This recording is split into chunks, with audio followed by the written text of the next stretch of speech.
لله نحمده ونستعينه ونستغفره ونعوذ بالله من شرور أنفسنا ومن سيئات أعمالنا من يهده الله فلا مضل له ومن يضلل فلا هادي له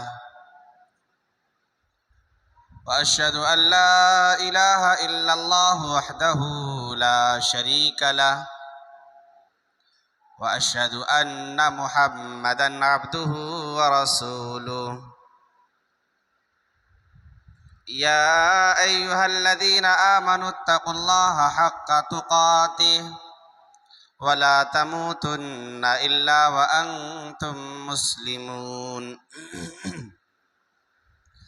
يا أيها الناس اتقوا ربكم الذي خلقكم من نفس واحدة وخلق منها زوجها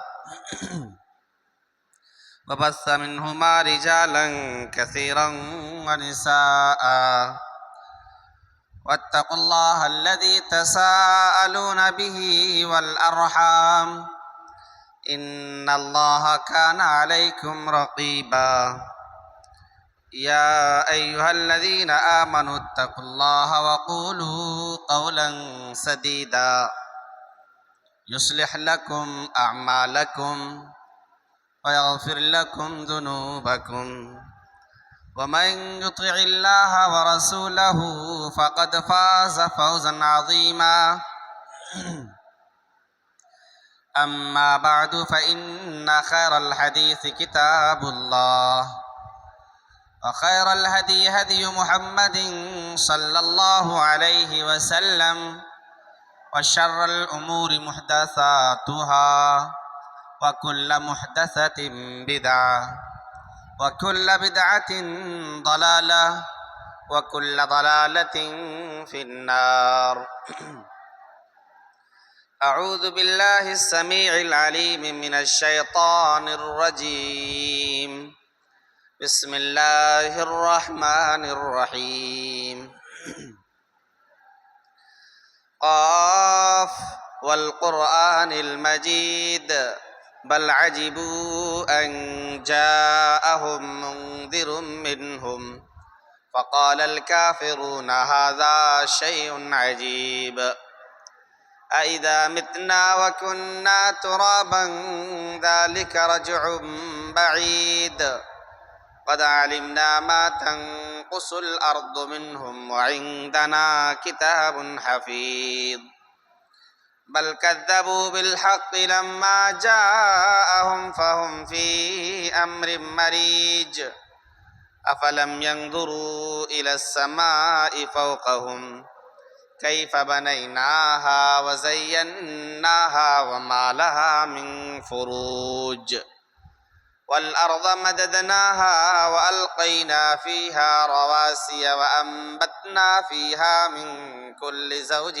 بهيج تبصرة وذكرى لكل عبد منيب ونزلنا من السماء ماء مباركا فأنبتنا به جنات وحب الحصيد والنخل باسقات لها طلع نضيد رزقا للعباد وأحيينا به بلدة ميتا كذلك الخروج قال الله تبارك وتعالى في موضع آخر ود كثير من أهل الكتاب لو يردونكم من بعد إيمانكم كفارا حسدا من عند أنفسهم من بعد ما تبين لهم الحق فاعفوا واصفحوا حتى يأتي الله بأمره إن الله على كل شيء قدير رب اشرح لي صدري ويسر لي أمري واحلل عقدة من لساني يفقه قولي سبحانك لا علم لنا إلا ما علمتنا إنك أنت العليم الحكيم. اللهم رب زدني علما، اللهم رب زدني علما. آمین. محترم بزرگان دین، نوجوان بھائیوں، خواتین اسلام اور پیارے بچوں و بچیوں، اللہ رب العزت کی بڑی مہربانی، اس کا شکر و فضل، اس کا احسان ہے کہ اس نے ہم سبوں کو اللہ کے نبی صلی اللہ علیہ وسلم، جو کہ آخری نبی ہیں، آپ کی امت میں ہمیں پیدا فرمایا. بعدہ لاکھوں کروڑوں درود و سلام نازل ہوں، اللہ کی رحمتیں اور اس کی برکتیں نازل ہوں اللہ رب العالمین کے تمام برگزیدہ انبیاء کرام پر، بالخصوص ہمارے آخری پیغمبر حضرت محمد مصطفیٰ صلی اللہ علیہ وسلم پر. اللہم صلی علیہ، اللہم بارک علیہ. میرے دینی بھائیوں، اللہ رب العالمین نے ہم سبوں کو سب سے بہترین شریعت، سب سے بہترین مذہب اسلام کی شکل میں عنایت فرمایا، دین توحید سے سرفراز کیا. ان الدین عند اللہ الاسلام، رب کے نزدیک کوئی دین، کوئی مقدس مذہب، کوئی پوتر دین اگر ہے تو وہ اسلام ہے. اور اسلام وہی ہے جو قرآن اور محمد کے فرمان میں ہے.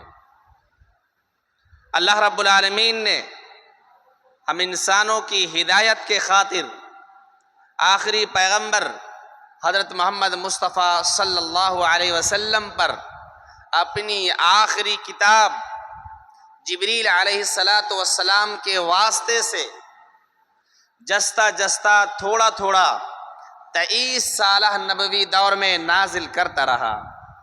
23 سالہ نبوی دور میں نازل ہونے والی آخری کتاب جبریل علیہ السلام کے واسطے سے وہ قرآن ہے، وہ حق ہے، صداقت پر مبنی کتاب ہے.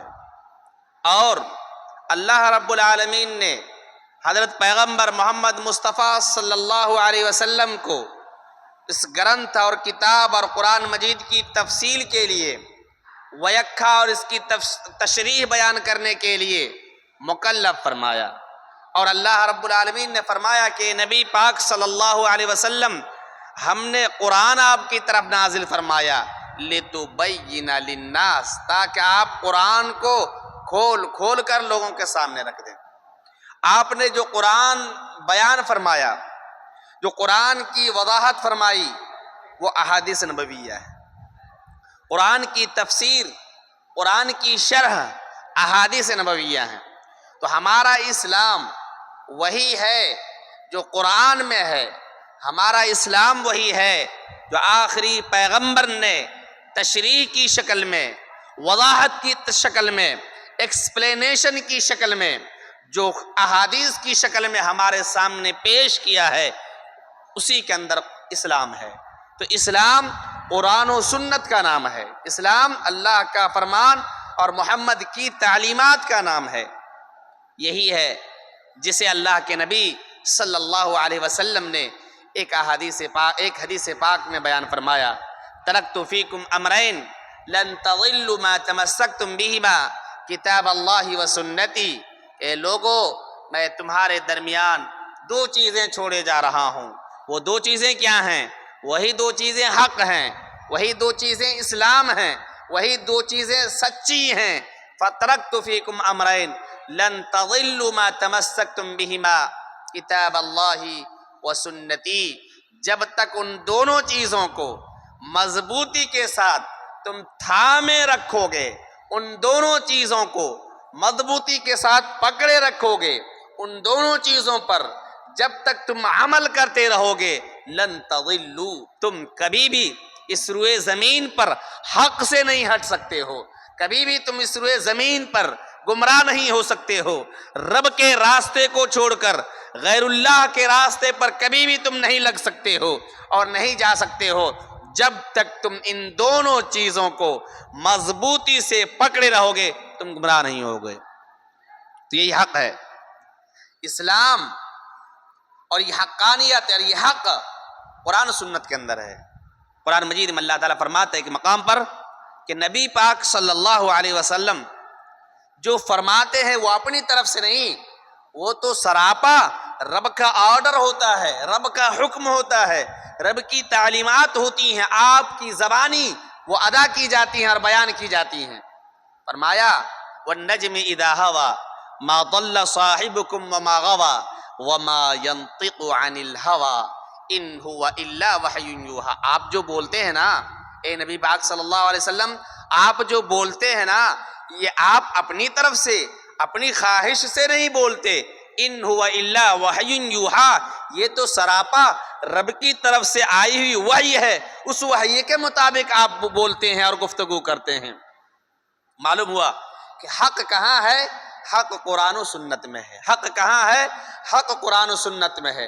حق کو آدمی اپنائے، حق کو اختیار کرے، حق کو قبول کرے اور حق پر عمل کرے۔ آج میں آپ لوگوں کے سامنے یہ بتانے کی کوشش کر رہا ہوں اور یہ بتانے کی کوشش کروں گا کہ انسان حق سے کیوں دور ہو جاتا ہے، حق قبول کرنے سے کون سی چیزیں انسان کو روک دیتی ہیں، حق قبول کرنے سے کون سی چیزیں مانے آ جاتی ہے، بیچ میں آڑے آ جاتی ہے، انسان اور حق کے بیچ کون سی چیزیں آڑے آ جاتی ہیں، وہ کیا ریزنز ہیں، کیا اسباب ہیں، کیا وجوہات ہیں، جن اسباب کی بنا پر، جن وجوہات کی بنا پر ایک انسان حق سے محروم ہو جاتا ہے، ایک انسان حق کے راستے کو چھوڑ کر ناحق راستے پر چل پڑتا ہے، وہ حق کی قبولیت سے کیوں دور ہو جاتا ہے؟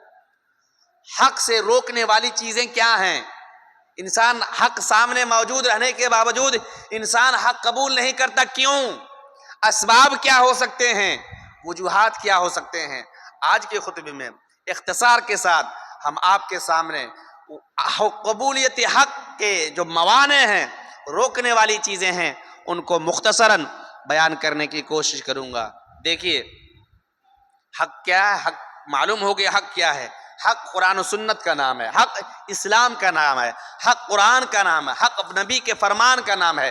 جو کچھ ان دونوں میں وہ حق ہے، چاہے عبادات سے ریلیٹڈ ہو، ہماری عبادتوں سے متعلق ہو، چاہے ہمارے کیریکٹر سے متعلق ہو، اخلاقیات سے متعلق ہو، ویوہار سے متعلق ہو، چال چلن سے متعلق ہو، چاہے ہمارا معاملات سے متعلق ہو۔ ایک آدمی کا دوسرے آدمی کے ساتھ لین دین معاملات ہوتے ہیں، معاملات سے متعلق ہو، چاہے عبادات ہوں، معاملات ہوں، اخلاقیات ہوں، جن سے بھی متعلق ہو، قرآن و سنت میں ہے تو وہ حق ہے، قرآن و سنت میں ہے تو وہ حق ہے، قرآن و سنت میں جو بیان ہے وہ حق ہے۔ اور اس حق کو انسان کیوں قبول نہیں کرتا ہے، ایک حق سے انسان کیوں دور ہو جاتا ہے؟ سب سے پہلی چیز، حق کی قبولیت سے روکنے والی سب سے پہلی چیز جہالت و نادانی۔ جہالت و نادانی، ان پڑھ ہونا، جاہل ہونا، یہ انسان کو حق کی قبولیت سے روکنے والی چیزوں میں سے پہلی چیز ہے۔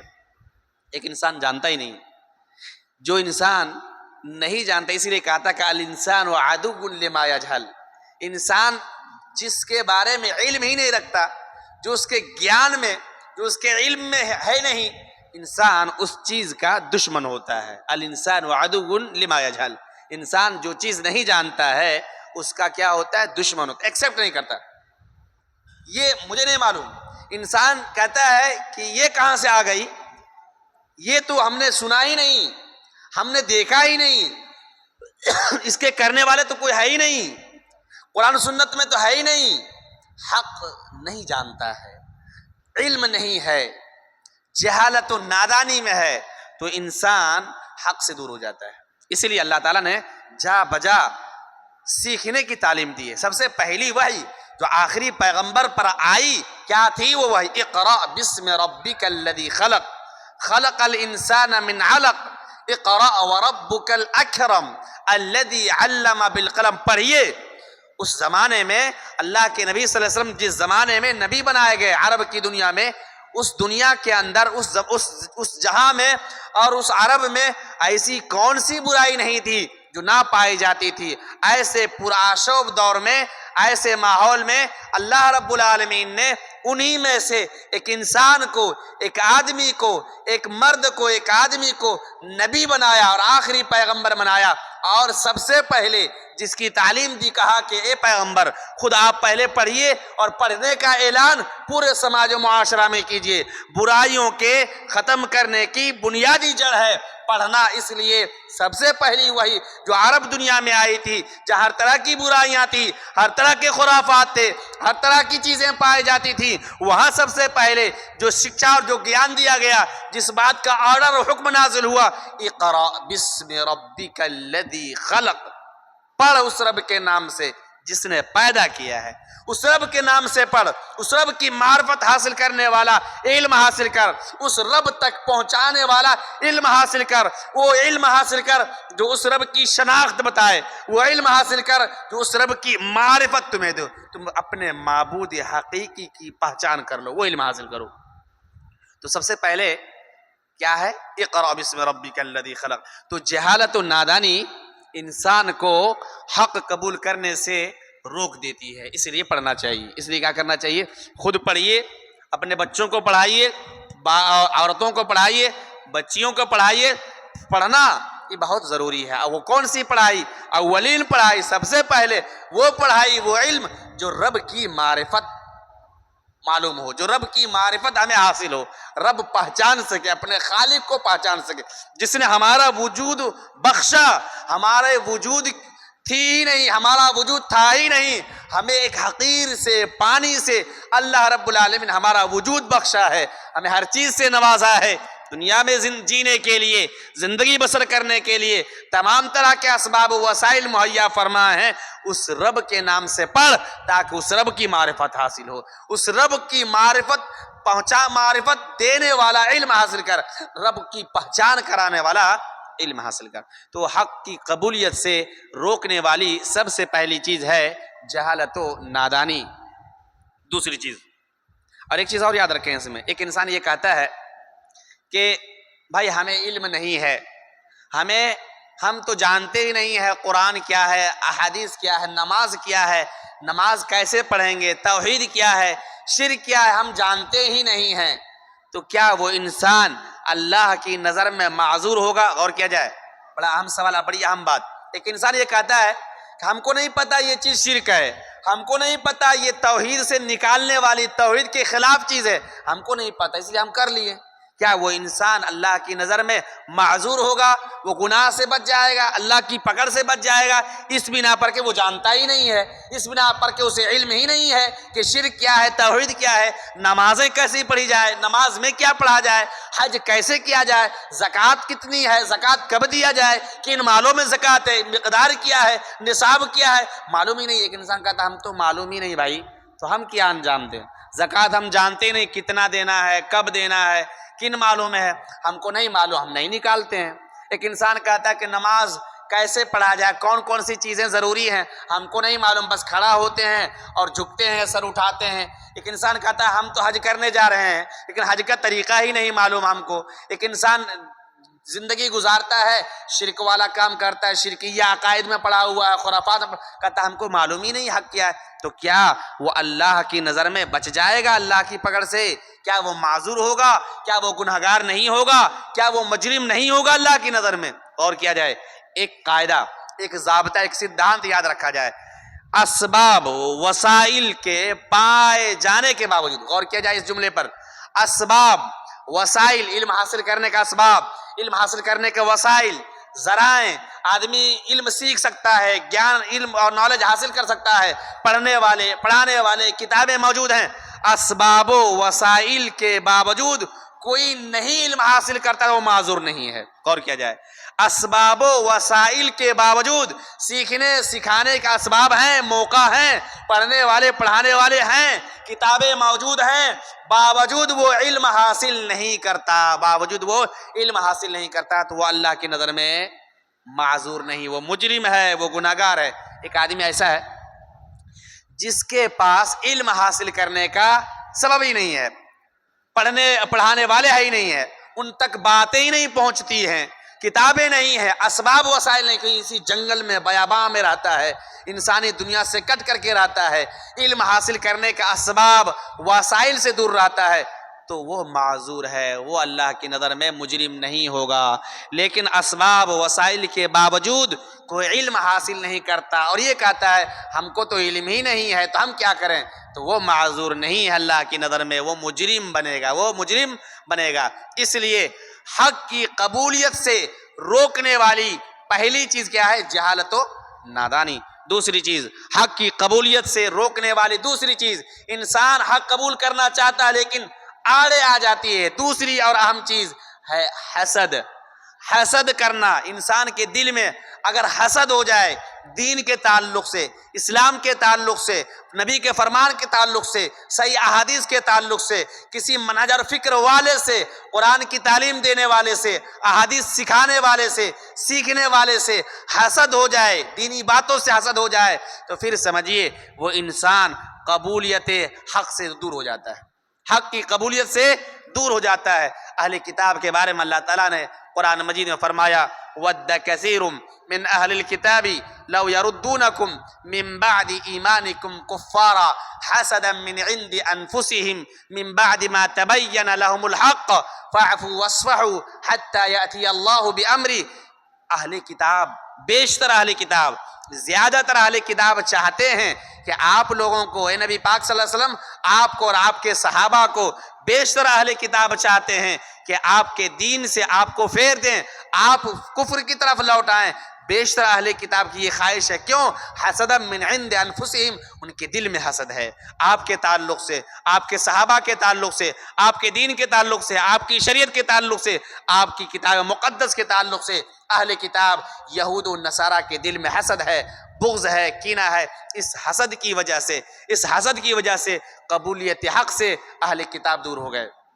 جب اللہ رب العالمین نے حضرت آدم کو پیدا فرمایا اور ابلیس کو حکم دیا، جو بڑے سرداروں میں سے شمار کیا جاتا تھا، ابلیس کو حکم دیا، کہا کہ ہم نے آدم کو اپنے ہاتھ سے بنایا ہے، کھنکھناتی ہوئی طرح طرح کی مٹیوں سے ہم نے آدم کو بنایا ہے، اور پھر ہم نے اس کے اندر روح پھونکی ہے، چلو میرا آرڈر ہے، میرا حکم ہے کہ ابلیس تم آدم کو سجدہ کرو۔ تمام فرشتے سجدہ ریز ہو گئے۔ ابلیس نے کہا کہ نہیں، ہم سجدہ نہیں کریں گے، ہمیں تو نے آگ سے بنایا ہے، آدم کو مٹی سے بنایا ہے، مٹی کی خصلت ہوتی ہے، اگر اوپر اچھالی جائے مٹی کا ٹھیکرا تو وہ نیچے آتا ہے، اگر آگ جلائی جائے تو آگ کی خصلت یہ ہے کہ آگ اوپر کو جاتی ہے، تو اوپر والی چیز نیچے والی چیز کو کیسے سجدہ کر سکتی ہے؟ ہم اعلیٰ ہیں، ہم عرفہ ہیں، ہم بڑے ہیں، ہم برتر ہیں۔ ابلیس نے کہا آدم کو تو نے مٹی سے پیدا کیا، گلی سڑی مٹی سے پیدا کیا، طرح طرح کی مٹی سے تو نے پیدا کیا، اور ہمیں آگ سے پیدا کیا، آگ مٹی کے سامنے نہیں جھک سکتی ہے۔ اس لیے ابلیس نے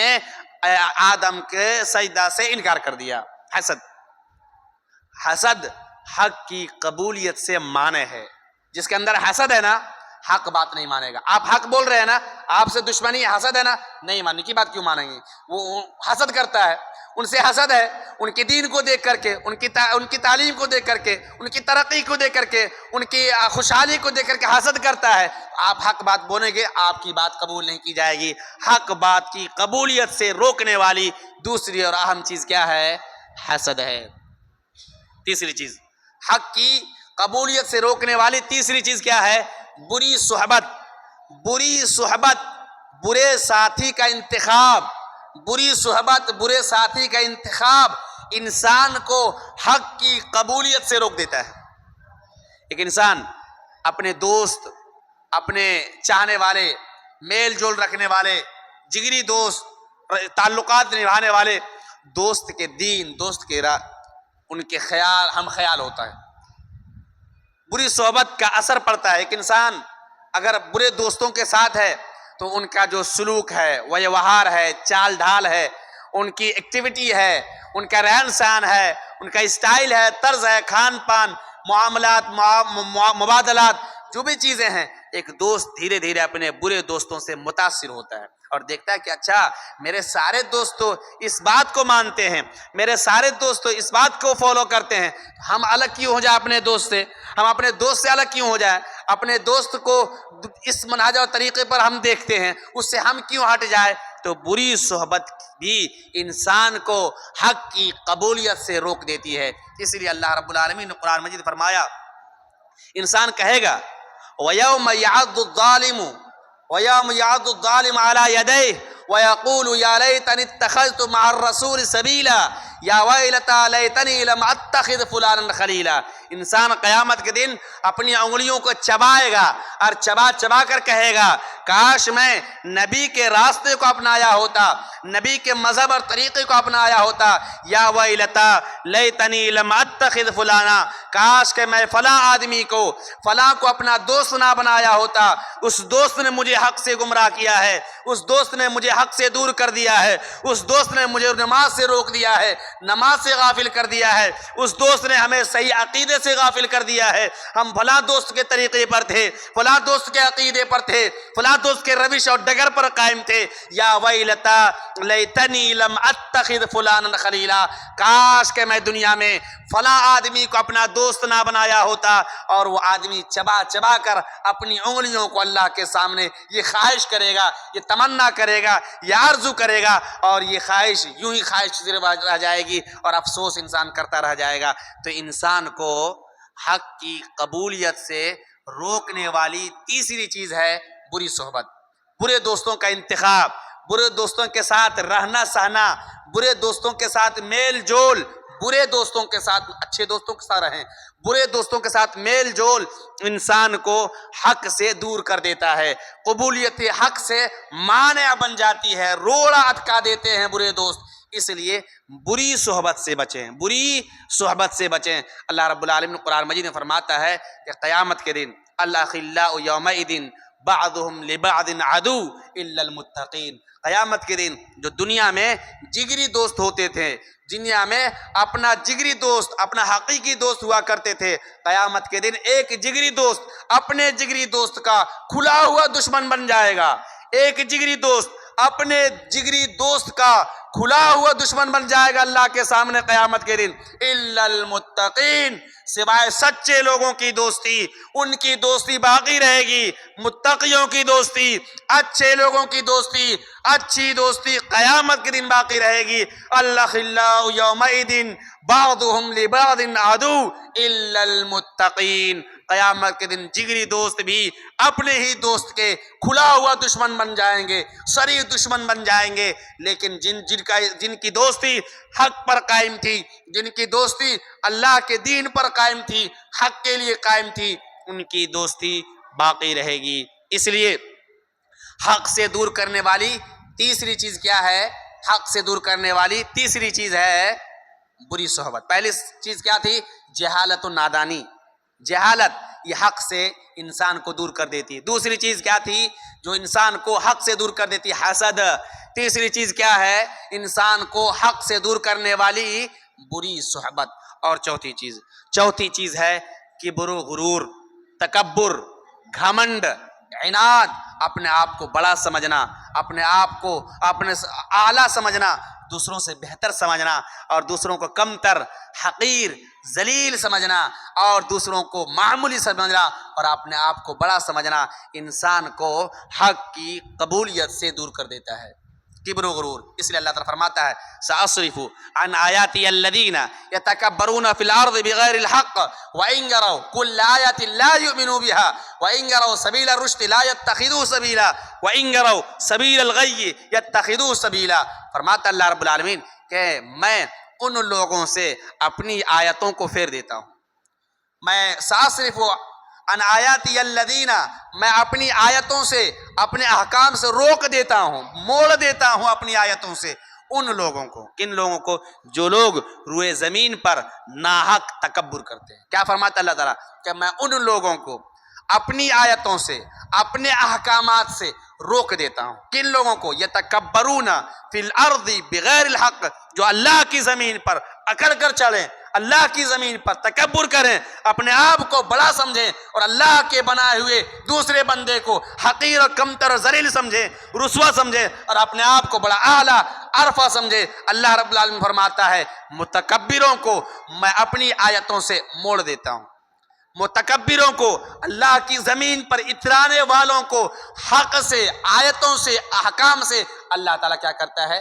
موڑ دیتا ہے. اگر وہ تمام آیتوں کو، نشانیوں کو، دلائل کو، حق کو دیکھ لے پھر بھی نہیں اپنا سکتے، لیکن جو ہی باطل چیز نظر آ گئی، باطل راہ نظر آ گئی، باطل راستہ نظر آ گیا، فوراً باطل راستے پر لگ پڑتے ہیں، چل پڑتے ہیں. اس لیے غرور و گھمنڈ، تکبر انسان کو حق قبول کرنے سے روک دیتا ہے. یہ چوتھی چیز ہوئی. 4 چیزیں ہوئی. چوتھی چیز کیا ہے؟ غرور، گھمنڈ، تکبر انسان کو قبولیت حق سے روک دیتا ہے، حق کی قبولیت کے بیچ آڑے آ جاتا ہے. ایک انسان حق دیکھتا ہے، حق قبول کرنا چاہیے، لیکن غرور گھمنڈ کی وجہ سے اس کا غرور بیچ میں آڑے آ جاتا ہے، وہ انسان حق سے دور ہو جاتا ہے. وہ انسان حق سے دور ہو جاتا ہے، اپنے آپ کو بڑا بہتر سمجھتا ہے، اپنے مذہب کو، اپنے طریقے کو، اپنی شریعت کو، اپنے طور طریقے کو اب سب سے بہتر سمجھتا ہے، سب سے عارفہ اور اعلیٰ سمجھتا ہے، تو انسان حق کی قبولیت سے دور ہو جاتا ہے. یہ ہم نے چوتھی چیز بتائی ہے. 5ویں چیز، باپ داداؤں کی ناحق پیروی.